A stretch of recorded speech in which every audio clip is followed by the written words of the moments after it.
কথাবার্তা পরিষ্কার, যদি না হয় সংসদে, সমাধান হবে রাজপথে।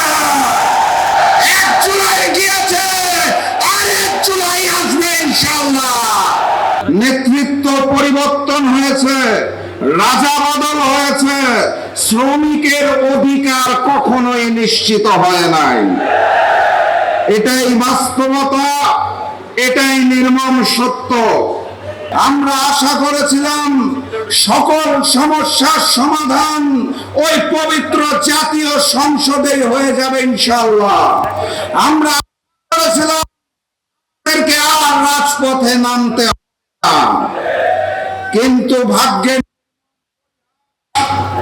এই বিএনপি সরকার ক্ষমতায় আসার পর জুলাই গণঅভ্যুত্থানকে অস্বীকার করতে চায়, তারা জুলাইকে অস্বীকার করতে চায়, তারা গণভোটকে অস্বীকার করতে চায়, তারা 70 ভাগ মানুষের গণভোটের হায়ের ম্যান্ডেটকে অস্বীকার করতে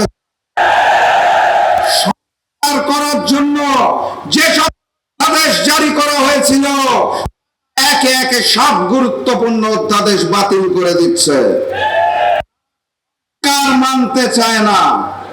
চিন্তা করে দেখুন, জুলাই সনদ সংস্কার সব বাদ দিলাম, জুলাইয়ের জন্য একটা জাদুঘর তৈরি করা হয়েছিল, জুলাই মিউজিয়াম, সেটাকেও তারা স্বাধীনভাবে চলতে দিতে চায় না।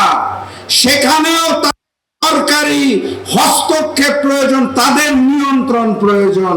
তারা জুলাইকে এতখানি ভয় পায়